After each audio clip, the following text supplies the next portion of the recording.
Left of the box.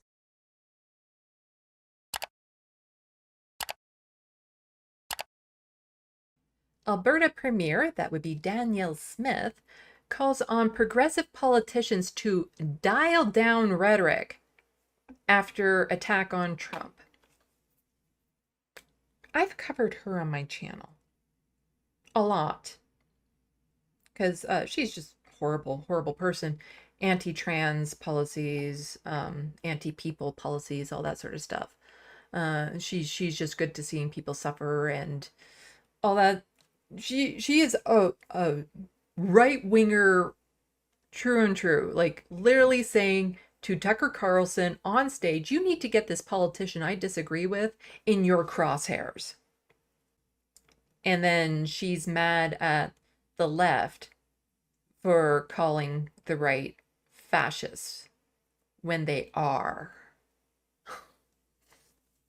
Alberta Premier Danielle Smith, who once told former Fox News personality Tucker Carlson she wished she would put a federal cabinet minister in his crosshairs, called on progressive politicians. I love how they put that in quotations because that's actually something I would do, because I would be sarcastic because we don't really have any progressive politicians. We have like four. One, which was on my show, or I did an interview with earlier today, which will be posted later this week. I had an interview with one of those actual progressive politicians, but most politicians are not progressive. To temper their language Monday after former U.S. President Donald Trump survived an assassination attempt. Speaking to reporters as Premier gathered in Halifax for the annual Council of Federation, Smith said she's concerned about the languages sometimes used to describe Canadian conservatives.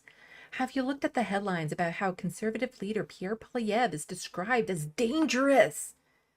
How the leader of the opposition in Alberta has described me as dangerous?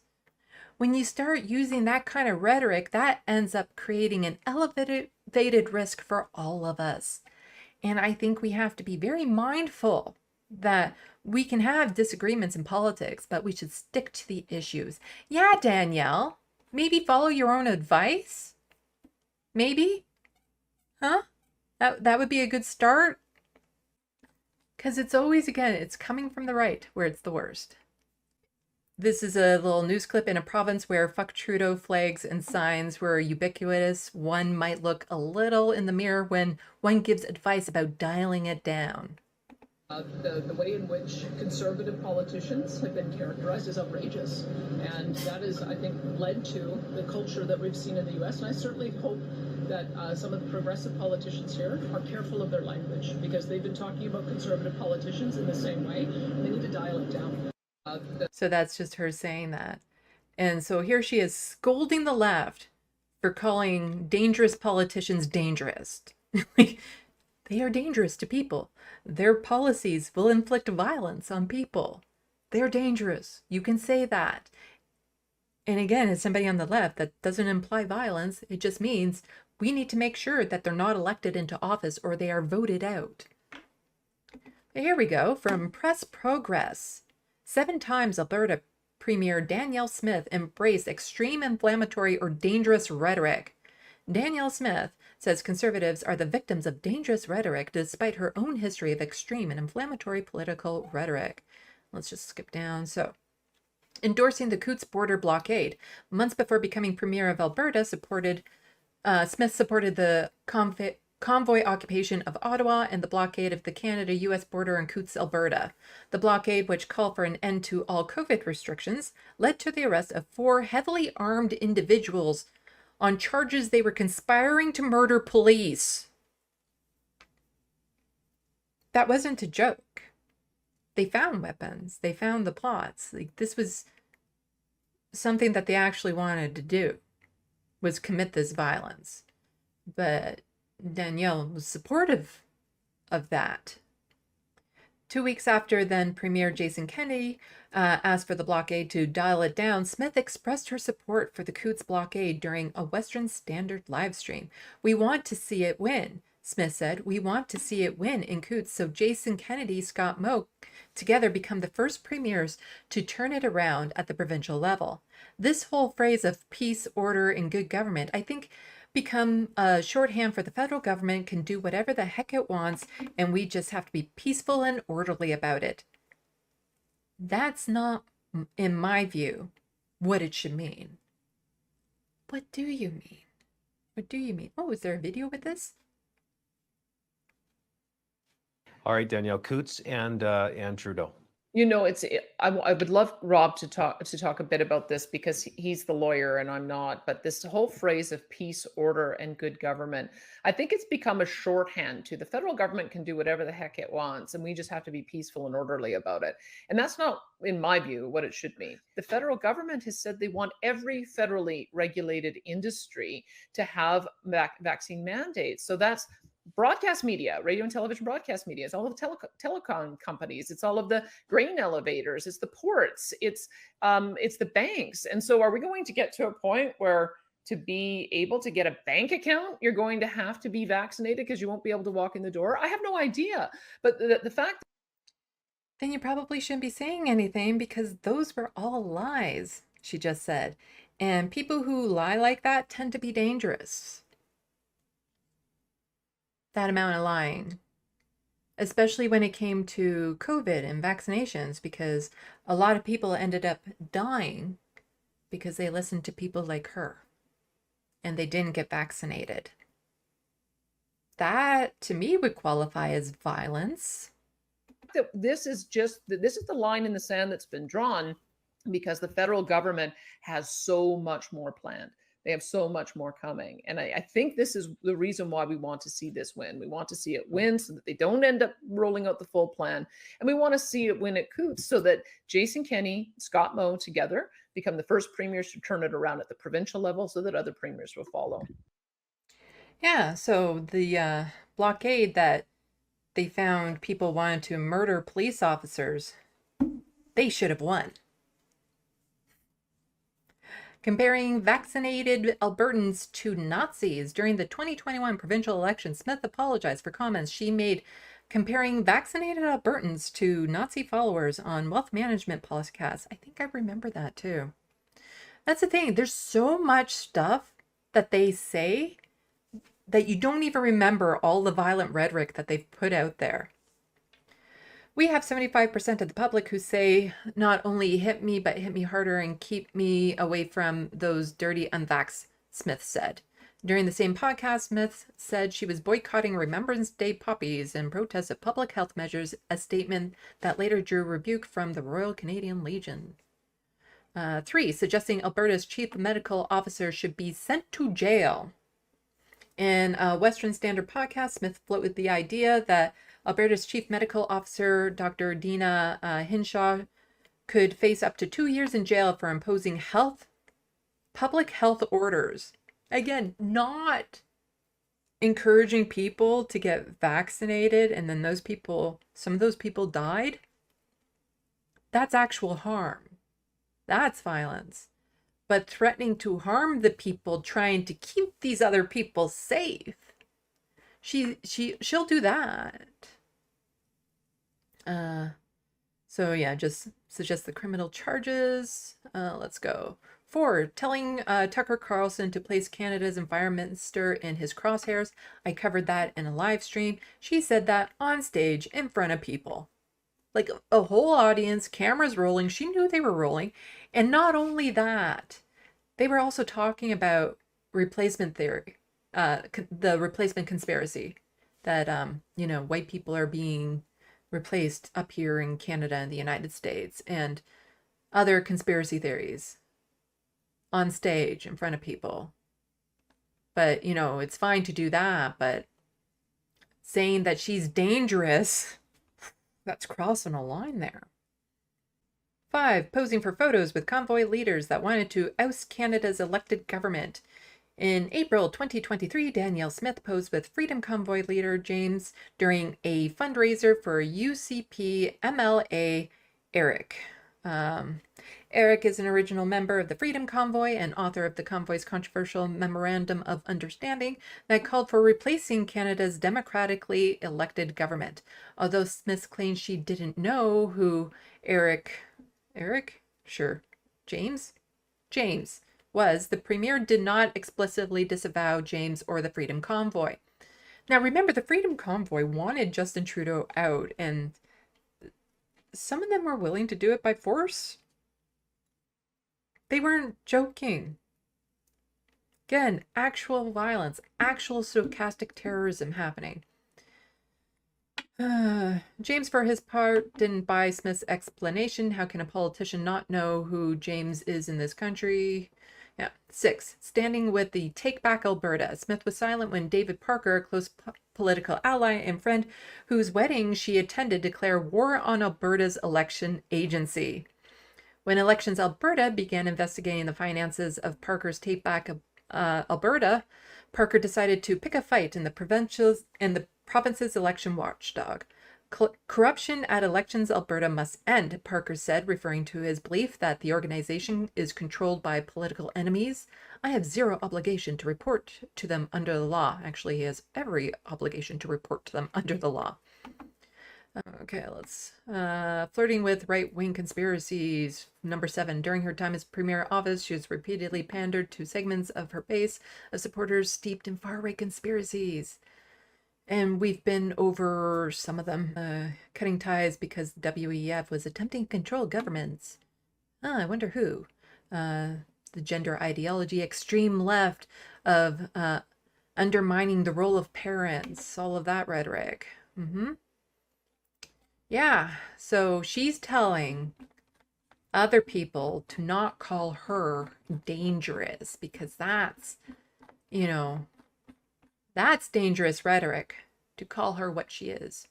And the breakdown, a great Twitter account to follow if you want to know more about what's happening in Alberta in particular, also has a thread together. Today, Smith claimed that conservatives have been the target of dangerous rhetoric and that she's never engaged in that sort of thing. Of course, there's also the point in time where she claimed that Justin Trudeau was coming for your speech, completely misrepresenting the actual situation before saying it was dangerous to Canadian democracy.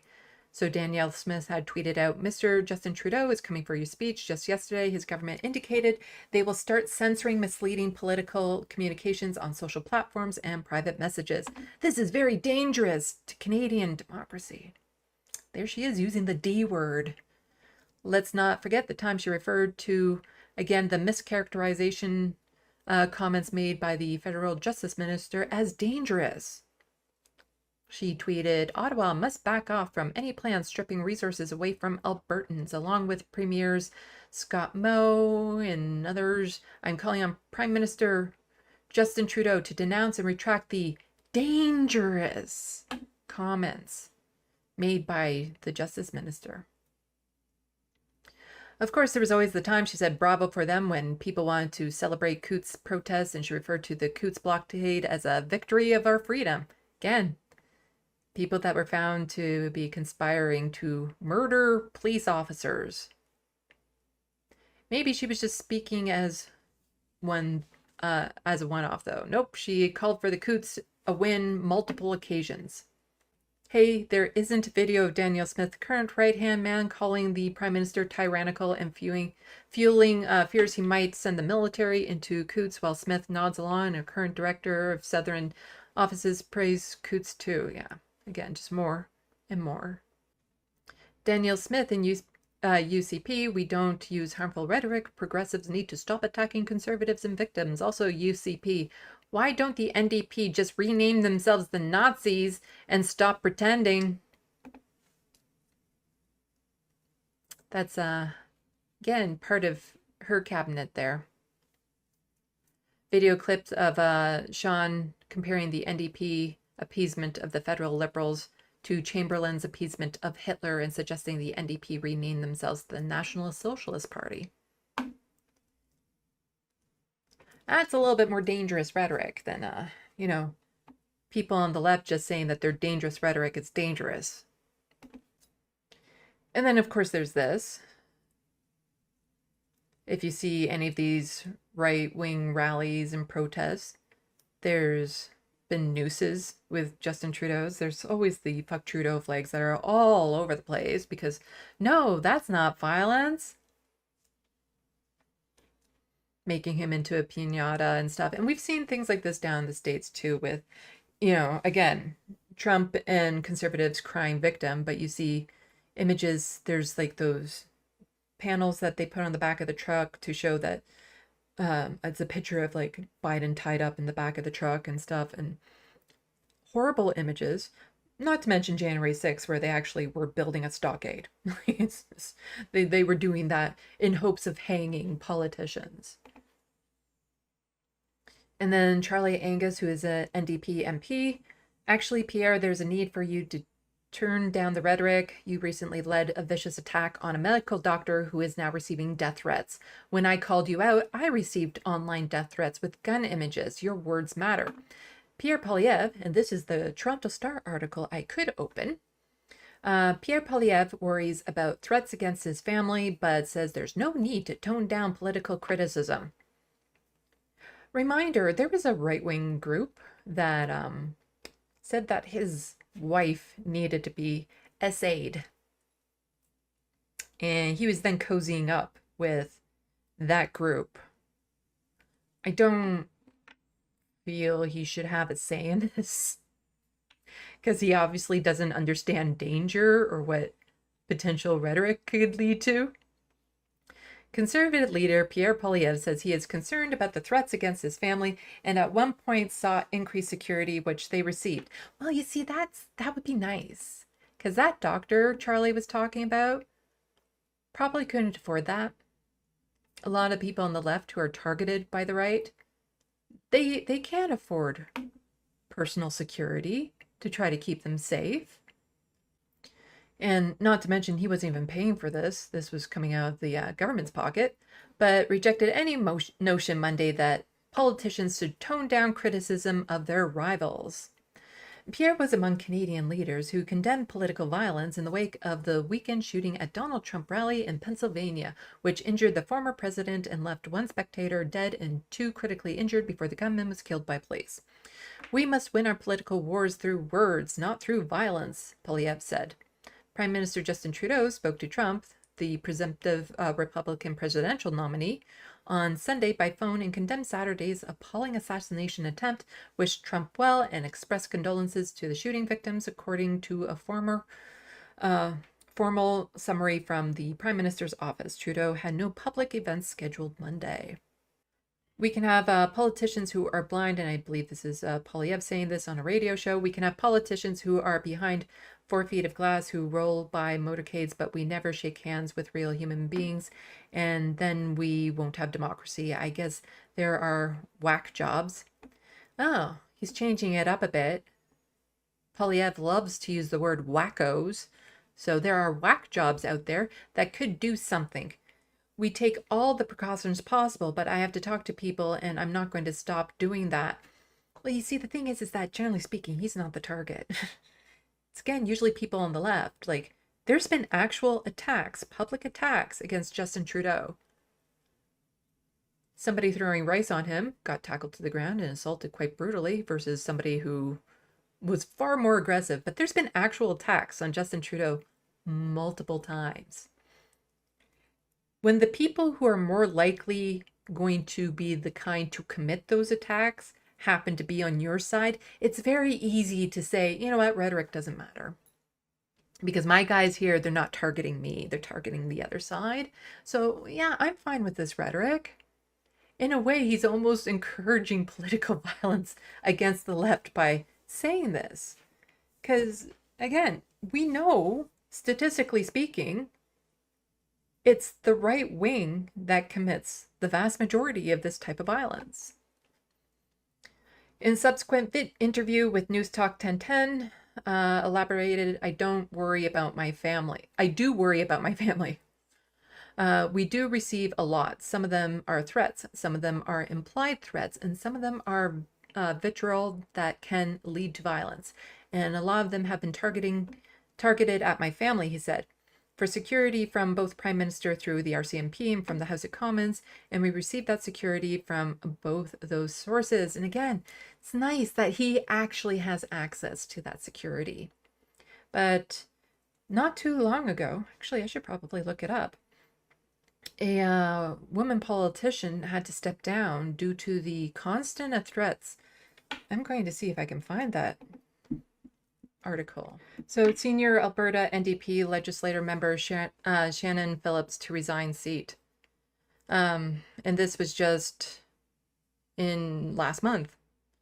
Shannon Phillips, member of Alberta's opposition NDP and former environment minister, is quitting public life, citing toxic politics and police surveillance. Yeah, what is that about political violence there? Police are political tools, and she was receiving a lot of harassment from police officers. The coercing of political discourse in public life is very problematic, Phillips told a news conference in Lethbridge on Monday, adding that the climate makes it more difficult to attract good political candidates. There's no question that many of these dynamics are worsening. There is also no question that I am well placed to be able to speak about them. Phillips is a three-term member of Lethbridge West, first elected in 2015. She said she plans to resign from the legislature July 1st.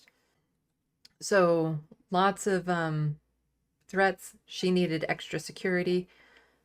All of this, but where was the outcry about her situation? You know, she couldn't keep up with the security needed to keep her safe, but you know, it's fine because Pierre Poilievre can keep up with his security, so this rhetoric should be allowed to continue. The Mounties are responsible for protecting the Prime Minister, the Governor General, and visiting heads of state or heads of government. Poilievre, like all MPs and ministers and their families, are also provided with RCMP protective services based on an as-needs basis according to an assessment of threat and the risk that someone might carry out a criminal act against them. You know, maybe that group that he was cozying up with that said his wife needed to be essayed.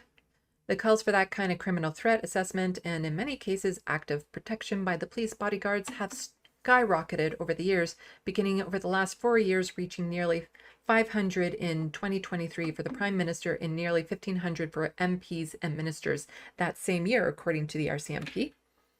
So all of this rhetoric is leading to increase in political violence and targeting, that's for sure. But it's the left saying this rhetoric is dangerous. That's the threat. The official opposition leader, speaking to radio host Alex Pearson, rejected any suggestion that the Trump rally shooting represented a need for political leaders like him to curb their rhetoric. And I've covered him recently, constantly referring to Jagmeet Singh and Justin Trudeau as wackos, calling them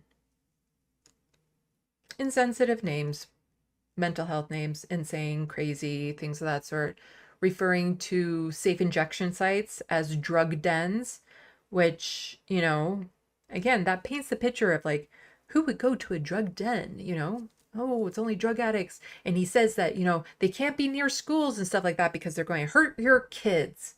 These drug dens, they're going to hurt your kids, the people that go there. So we can't have those around kids because those drug addicts are going to hurt your kids. What does that do? That kind of rhetoric. And that's coming from the potential future Prime Minister of Canada. He says, let's be very clear. My criticisms of the Prime Minister are entirely reasonable and focused on his policy agenda. Sorry, I just said he was calling the Prime Minister wacko. That's nothing to do with his policy agenda. Calling him crazy and insane. That's nothing to do with his policy agenda. We are not going to self-censor ourselves now. We are not going to allow the shooter to shut down our debate. It's not a debate. It's not. Poilievre said his criticisms of Trudeau's government agenda will continue. That is my job, to continue saying insensitive language and incendiary language towards the left, knowing that they're more likely to be targets of this violence. The worst thing that can happen is that we become a country like the dictatorial countries where no one's allowed to criticize the leadership, and we're not going to do that. I don't think we're at risk of that here in Canada. I know I've said some not nice things, never threatening. I don't threaten, but that's bad. Don't threaten politicians. But I've called them plenty of names that I feel are well earned. Responding to those who suggested he should not have stated on Twitter that he was happy, again, he said that he was happy the suspected shooter was dead. That the would-be Trump gunman had been killed, Poilievre dismissed his critics, saying the shooter killed another human being, tried to assassinate the former president, and injured two others. Do they think he should be alive? Yeah, actually, I do think he should be alive. So you can find out, maybe why he did this. Maybe have him stand his day in court. Yeah, he should be alive to face justice. That's life, and frankly, I don't care, says Poilievre. So he dismisses the fact that this person, the shooter, is dead, instead of, potentially getting answers as to why this happened, if there was anybody else involved, all of that sort of stuff. This person going to court in the justice criminal system, that is irrelevant. He deserved to be executed. That's what Pierre is saying, and he's happy that this person is now dead, instead potentially getting the help that he needs to.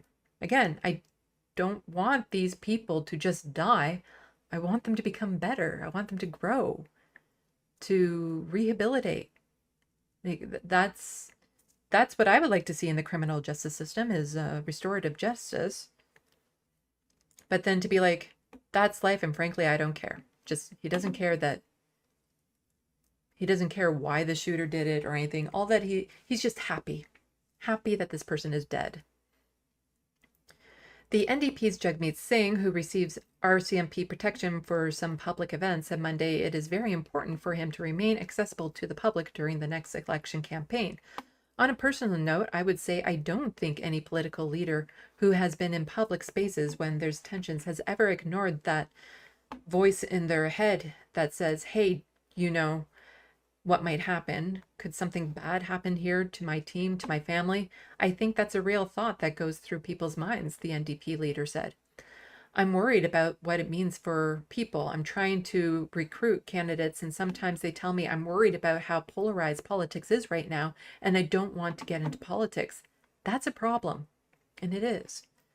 Because a lot of the people who could do the most good shy away from it because they don't have the same resources to hire private security, to keep everyone they know safe from a lot of unhinged people hearing unhinged language from the right saying, sometimes flat out saying people on the left deserve to die. Or that some people, like the shooter, they just deserve to die. So what if the shooter didn't actually kill that other person? Does he still deserve to die? What if the shooter just went there but was stopped before he shot anything? Does he still deserve to die at that point? What gives Pierre Poilievre the right to determine when it's acceptable to execute people? A person for the Public Safety Minister, Dominic LeBlanc, said Monday that the minister had participated in a brief text message exchange with Poilievre where the Conservative leader was told to relay any concerns he had about him or his family to LeBlanc, who would then raise the matter with the RCMP. Let's just see. It's usually right when I get to this part of the article where I'm like, I don't know if I need to read all of this just to see that it's it's basically the end.